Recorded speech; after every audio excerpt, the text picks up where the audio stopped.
बच्चों, चलिए पहले जो हम लोगों ने पढ़ा था मुझे याद है कि आप सबको याद होगा, लेकिन फिर से हम उसको और एक बार याद कर लेते हैं, ठीक है।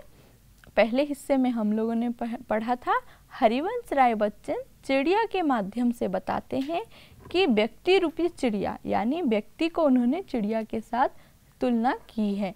और व्यक्ति रूपी चिड़िया को अपने जीवन रूपी नीड़, जीवन रूपी माने उसके जीवन रूपी घर को, जीवन की तरह उसका जो घर है वो जैसे चिड़िया का घर बार बार टूट जाता है वो बनाती रहती है, उसी प्रकार कभी कहते हैं मनुष्य के जीवन में जो दुख बाधाएं हैं उस चीज़ को उसे बार बार क्या करते रहना चाहिए, निर्माण करते रहना चाहिए, यानी उस दुख से, उस तकलीफ से उसे बार बार निकलने की कोशिश करनी चाहिए। नेह का आह्वान फिर, नेह माने स्नेह, विश्वास, प्रेम, प्रेम से उसे आगे बढ़ते रहना चाहिए। फिर चाहे भयंकर आंधी तूफान आए, सब और विनाश मच जाए, पेड़ जड़ से उखड़ जाएं, भूमि पर गिर जाएं, उसे सदैव निडर होकर लड़ते रहना चाहिए।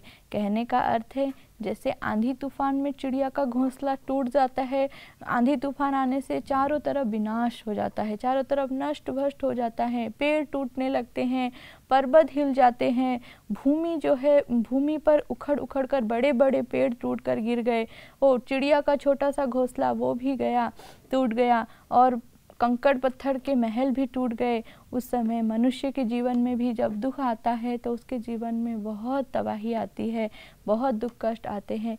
मनुष्य को भी उसी प्रकार क्या करना चाहिए, निडर होकर रहना चाहिए। जैसे चिड़िया में, एक छोटी सी चिड़िया में इतना हिम्मत है कि वो अपने टूटे हुए घोंसले को बार बार बनाती है, बार बार वो हिम्मत करती है, बार बार तिनका लाती है चोंच में और उसे बनाती रहती है। उसी प्रकार मनुष्य को चिड़िया से ये सीखना चाहिए कि इस चीज़ को उसे निडर होकर बार बार लड़ते रहना चाहिए, आगे बढ़ते रहना चाहिए। अब हम जो बाकी की पंक्तियां पढ़ेंगे। बोल आशा के विहंगम, किस जगह तू छिपा था, जो गगन पर चढ़ उठता गर्व से, नीज बख्श फिर, नीड़ का निर्माण फिर, नेह का आह्वान फिर। कठिन शब्दों को पहले देखेंगे। कठिन शब्द में पहला शब्द है विहंगम। आप लोगों को पहले से भी पता होगा, विहंगम का अर्थ है चिड़िया। गगन, गगन यानी कि आकाश, वक्ष, वक्ष यानी कि छाती, और नीज मतलब अपने। कभी कहते हैं बोल आशा के विहंगम, बोल कभी चिड़िया से पूछ रहे हैं। मनुष्य जब दुख दर्द में टूट जाता है, चिड़िया जो है, चिड़िया से हम लोगों को हिम्मत लेनी चाहिए, तो इसीलिए कभी चिड़िया से पूछते हैं बोल आशा के विहंगम, हे आशा के विहंगम, यानी हमारे मन में जब दुख आता है, उस दुख के बीच में हमारे मन में एक छोटी सी आशा रहती है कि कहीं इस दुख के बीच में हमें थोड़ी सी तो खुशी मिलेगी, हमें थोड़ा सा तो सुख मिलेगा। तो उसी बीच में वो बोलते हैं बोल आशा के विहंगम, यानी आशा रूपी चिड़िया है। मन में जो हमारे मन जो है वो एक आशा रूपी चिड़िया है, आशा की चिड़िया है। किस जगह तो छिपा था, जैसे बहुत आंधी तूफान आता है तो चिड़िया जो है कहीं छिप जाती है, वो इस तूफान से बचने के लिए कहीं छिप जाती है। फिर जब तूफान टल जाता है या थम जाता है, चिड़िया फिर से उठकर आगे आती है। वो कभी डरती नहीं है, कभी टूटती नहीं है। उसका घोंसला भले ही बार बार टूट जाए, वो फिर से निकलकर आशा की तरह चमक कर आगे आ जाती है। उसी प्रकार मनुष्य को भी आशा की विहंगम की तरह, यानी आशा रूपी चिड़िया की तरह अपने दुखों से लड़ने के लिए आगे आना चाहिए। भले ही तूफान में हम छिप जाएं, भले ही हम सुरक्षित स्थान पर चले जाएं, जब तूफान ख़त्म हो जाए तो हमें हमारे मन की आशा को जगाकर फिर से उस जगह पर आना चाहिए। कभी इसीलिए पूछ रहे हैं बार बार कि बोल आशा के विहंगम, हे आशा तू किस जगह छुपी थी, इतने दुखों के बाद तू निकल कर सामने आ। जो गगन पर चढ़ उठता गर्व से, नीज बख्श फिर, जो गगन पर यानी आकाश पर। चिड़िया क्या करती है, आंधी तूफान आने के बाद फिर से वो आसमान में अपने छाती को फुलाए उड़ने लगती है। वो कभी भी उड़ना बंद नहीं करती, उसके जीवन में वो कभी भी हारती नहीं है। तो मनुष्य भी उसी प्रकार से करना चाहिए। जो गगन पर चढ़ता उड़ता माने चिड़िया क्या करती है, घोंसला टूट जाता है आंधी में, फिर से अपने मन में नई आशा का संचार कर वो फिर से गगन पर उड़ती रहती है। अपनी निज वक्ष यानी अपने सीने को फुलाकर, अपने छाती को चौड़ा कर कर वो फिर से उड़ने लगती है। मनुष्य को भी उसी प्रकार करना चाहिए। दुख में क्या करना चाहिए? दुख में वो जब सुख उसके जीवन में आता है, सुख की आशा लेकर उसे फिर से अपने काम में आगे बढ़ते रहना चाहिए। नीड़ का निर्माण फिर, नेह का आह्वान फिर। कवि कह रहे हैं उसी प्रकार से जो टूट गया है हौसला, जो दुख आ गया है जीवन में, उस जीवन के दुख को काटने के लिए फिर से निकलो, फिर से नेह का आह्वान करो, फिर से प्रेम का आह्वान करो, फिर से आपस में प्रेम स्नेह भाव का जागृत करो। तो चिड़िया की तरह मनुष्य तुम भी सीख लो। जैसे चिड़िया बादल पर मंडराती है, बादल पर उड़ती हुई जाती है, तुम्हें भी अपना मार्ग साफ करना है, तुम्हें भी इस आंधी तूफान के बाद आगे बढ़ना है, आगे बढ़ना है। कवि ऐसे ही कह रहे हैं कि कवि फिर से वही सारांश में और एक बार देख लें कि कवि कहते हैं, आशा रूपी पक्षी तू किस जगह छिपा था। हे पक्षी, हे आशा की विहंगम, तू कौन सी जगह पर छिप गया था।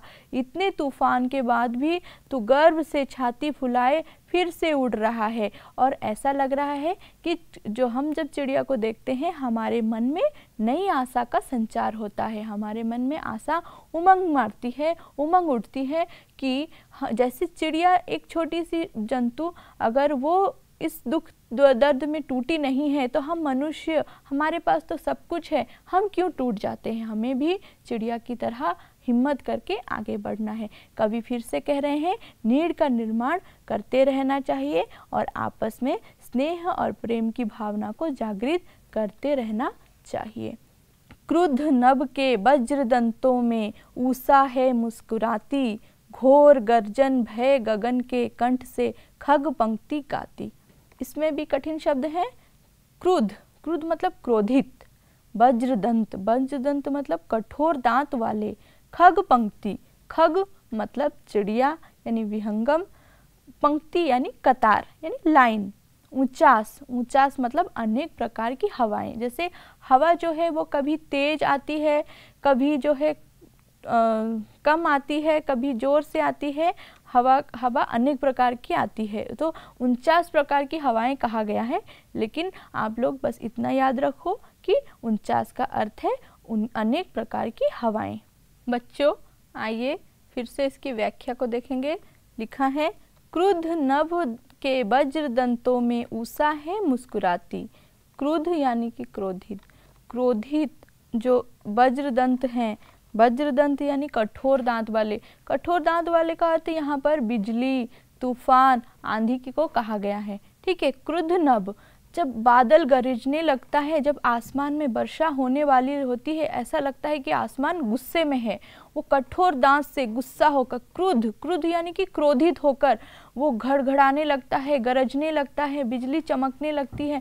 जो बिजली चमकती है हमें ऐसा लग रहा है कि आसमान जो है वो कठोर दांतों के बीच से गुस्सा हो रहा है। जैसे गुस्सा होते हैं लोग तो दांत किटकिट करते हैं, उसी प्रकार के आसमान जो है वो क्या कर रहा है, वो अपने वज्रदंतों से, वज्रदंत से यानी आंधी तूफान से, बिजली से वो इस आकाश को ढक रहा है। उसी बीच में क्या होती है, ऊषा है मुस्कुराती। ऊषा है मतलब इधर बारिश हो रही है, बिजली कड़कने लगी है, बादल ने क्या किया है, अंधेरा कर दिया है और लोग डर गए हैं, भयभीत हो गए हैं। उसी बीच में ऊषा है मुस्कुराती, यानी सुबह, जब सुबह आती है तो ये सारे बादल छट जाते हैं, घनी अंधेरी रात कट जाती है और सुबह मुस्कुराती है। सुबह मुस्कुराती है यानी कहने का अर्थ है सुबह जो है वो हंसने लगती है। हंसने लगती है का अर्थ है सुबह की पहली किरण जो है वो हम लोगों पे पड़ती है तो जन जन खिल उठता है। वज्रदंतों के बीच में ऊषा है मुस्कुराती। वज्रदंत यानी कि जो हमें यहाँ पर दुख दर्द के बारे में कहा गया है। जैसे हमारे जीवन में जब घोर तकलीफ़ें आती हैं, बहुत दुख दर्द आते हैं, उस समय जीवन में एक के बाद एक दुख कष्ट होता रहता है। उसी दुख कष्टों के बीच में अगर सुख का थोड़ा सा भी आभास हो तो हमारा जीवन हंसने, मुस्कुराने, गाने लगता है। ठीक है बच्चों, ये हो गई पहली पंक्ति। अब हम दूसरी पंक्ति की ओर देखेंगे। तो पहली पंक्ति में हमने देखा यही कि गुस्से से जो है ऊषा मुस्कुराती है। घोर गर्जन भय गगन के कंठ से खग पंक्ति गाती। घोर गर्जन भय गगन के। घोर गर्जन मतलब जोर से बादल गरजने लगे हैं, जोर जोर से भयानक हो गया है, पूरा जो आंधी तूफान से पूरा माहौल गरजने लगे हैं, बादल, बिजली कड़कने लगी है, आसमान में भयानक काले काले बादल घिर गए हैं। उसी समय क्या करती हैं, खग पंक्ति गाती हैं कंठ से यानी चिड़िया जो है चहचहा उठती हैं, एक साथ अनेक चिड़िया चहचहाने लगती हैं। चिड़िया के चहचहाने का अर्थ है हम आशा की किरण का जागृत होना, यानी दुख कष्ट के बीच में चिड़िया का हंसना, गाना। हंसने का अर्थ है चिड़िया तो हंसती नहीं है, चिड़िया जो गाना गाती है, ऐसा लगता है मनुष्य जो दुख में हंसता है यानी दुख के समय जब मुस्कुराता है उसमें आशा की किरण जागृत होती है, उसी तरह चिड़िया जो है खग पंक्ति जो है वो गाने लगती है। कवि कह रहे हैं, कवि कहते हैं क्रोधित आकाश के कठोर दांत यानी आंधी तूफान हवाएं बिजली, तो इसके बीच में जो है सुबह मुस्कुराती है, यानी दुख दर्द के बीच में खुशी की यानी आशा की छोटी सी किरण जागृत होती है। जिस समय बादलों के गरजने से भय लगता है उस समय चिड़िया की कतार एक साथ चहचहाती है। जब हमें डर लगता है कि अब आंधी तूफान आने वाली है, बादल गरज रहे हैं, क्या होगा, उसी समय चिड़िया एक साथ चूं चूं चूं चूं करने लगती हैं। यह निराशा में आशा की किरण की तरह होता है। जब हम दुखी होते हैं उस समय जब हम मुस्कुराते हैं यानी हंसते हैं तो हमारे मन में एक आशा की भावना जागृत होती है। उसी तरह से बादलों के गरजने के बीच में चिड़ियों के गाने की आवाज़ निराशा में आशा का प्रतीक है। फिर और एक पंक्ति है, एक चिड़िया चोंच में तिनका लिए जो जा रही है वह सहज में ही पवन को ऊंचास को नीचा दिखाती है। तो एक चिड़िया चोंच में तिनका लिए जो जा रही है, इसके कठिन शब्द हैं, इसमें से तो कोई कठिन शब्द नहीं है, इसमें है चिड़िया। चिड़िया चोंच में तिनका लिए जा रही है। चिड़िया के चोंच में क्या है, तिनका है। तिनके का अर्थ मैंने कहा था, तिनका जो है एक छोटा सा सूखा घास है, ठीक है। चिड़िया अपने चोंच में मुंह में क्या कर रही है, तिनका लेकर उड़ रही है आसमान में। वो सहज में ही पवन उचास को नीचा दिखा रही है। पवन उचास का अर्थ मैंने कहा था, पवन उचास मतलब अनेक प्रकार की हवाएं। जब बारिश होने लगती है, बिजली कड़कने लगती है, उस समय क्या होता है, आसमान में कितने तरह से हवाएं बहती हैं। कभी हवाएं गरजने लगती हैं, पेड़ के पत्तों में लगकर वो सन सन आती हैं, कभी हौले हौले हवाएं बहती हैं, कभी हवाओं से मन आनंदित होता है, कभी हवाओं से इंसान डर जाता है, कभी हवाएं पेड़ पौधे सबको तोड़ देती हैं, कभी हवाएं धीरे धीरे हल्के हल्के जब बहती हैं तो मन प्रफुल्लित होता है। तो इसी प्रकार से बहुत तरह की हवाएं हैं, उन्हें हम ऊंचास कहते हैं। तो इन्हीं बीच में जो चिड़िया है, इन घोर बादलों के बीच में, इन घोर कठिन भयंकर परिस्थिति में एक छोटी सी चिड़िया, आशा की चिड़िया, जो आशा की विहंगम है हमारे, वो क्या कर रही है, अपने चोंच में तिनका लेकर यानी दाना यानी सूखी घास लेकर वो उड़ रही है, क्योंकि उसका घोंसला भयानक तूफान में टूट गया है। वो क्या कर रही है, उस घर को उस तिनके से फिर से जोड़ने के लिए, फिर से बनाने के लिए वो आगे बढ़ रही है। वो सहज में ही पवन उचास को नीचा दिखा रही है। वो इस प्रकार से आसमान में उड़ रही है, वो छोटी सी चिड़िया अपना रास्ता बनाए इस तरह से उड़ रही है जैसे लग रहा है कि उसने हवा को नीचा दिखा दिया है। हवा की तेज हवा को वो डरती नहीं है, वो डरी नहीं है हवा से, वो अपने आप में आगे बढ़ते ही जा रही है।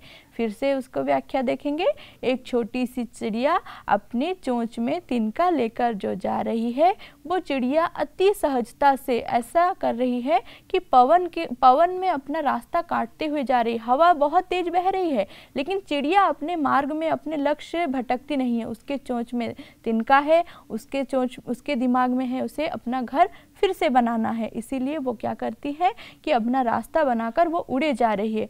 ऐसा लग रहा है वो अपने मार्ग में आने वाली सभी बाधाओं को नीचा दिखा रही है।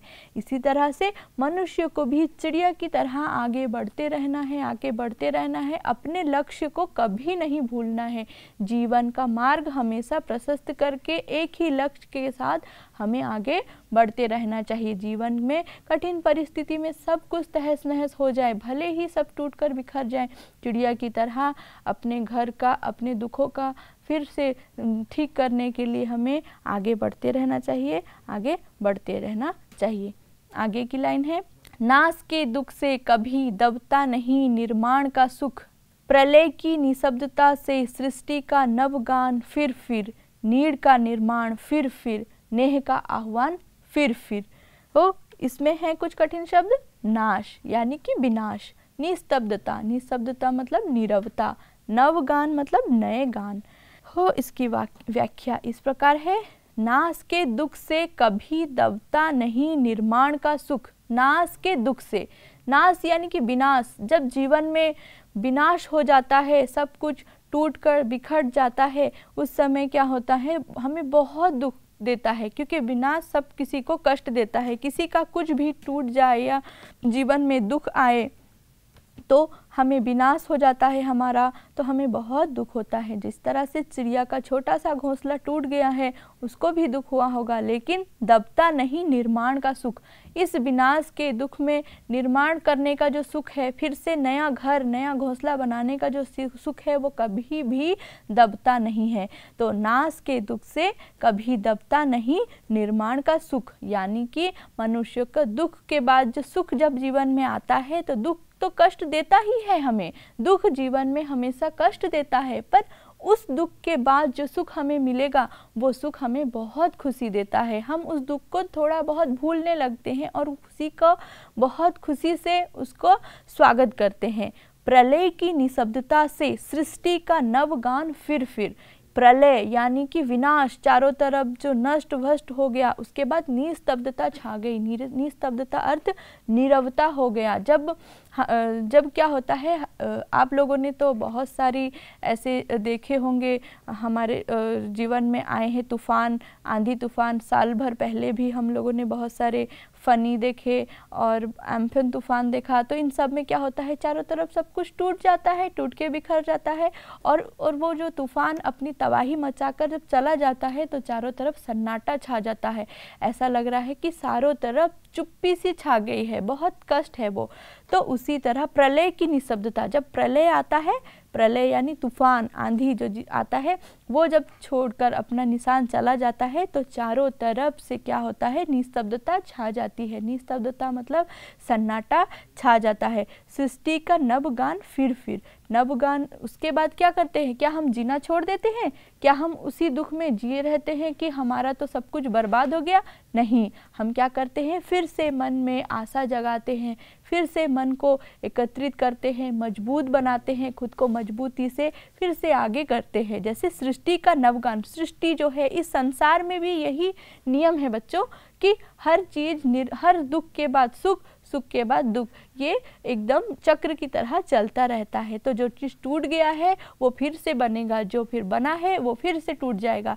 तो सृष्टि का जो नया गान होगा, नव गान, वो फिर से गाया जाएगा, फिर से इस संसार में मनुष्य आगे बढ़ेगा। नीड़ का निर्माण फिर, नेह का आह्वान फिर। मनुष्य को क्या करना है, निर्माण की दिशा में हमेशा लगे रहना है और स्नेह का आह्वान फिर से करना चाहिए। पंक्ति को और एक बार देखेंगे, विनाश के दुख से कभी सुख नहीं दबता है। विनाश से तो हमें दुख होता है, किंतु निर्माण का सुख उसे कभी भी दबा नहीं सकता। प्रलय आने के बाद चारों तरफ नीरवता छा जाती है, लेकिन इससे नई सृष्टि के नए गाने फिर से गाए जाते हैं। कवि कहते हैं, इसी प्रकार नीड़ का निर्माण हमें बार बार करते रहना चाहिए, कभी भी इसे छोड़ना नहीं चाहिए, और स्नेह का आह्वान बार बार करते रहना चाहिए। नीड़ का निर्माण बार बार होना चाहिए और स्नेह का आह्वान भी बार बार होना चाहिए। ये रहे हमारी जो कविता है उसकी पूरी तरह व्याख्या। आइए बच्चों, आप सबके मन में प्रश्न होंगे, तो इन प्रश्नों के उत्तर भी कुछ जान लेते हैं। निम्नलिखित प्रश्नों के उत्तर एक वाक्य में दीजिए। कौन गगन पर चढ़ता उठता है? हाँ बच्चों, उत्तर यही है, आशा रूपी विहंगम। आशा रूपी विहंगम गगन पर चढ़ता उठता है। गर्जन में गगन के कंठ से कौन गाती थी?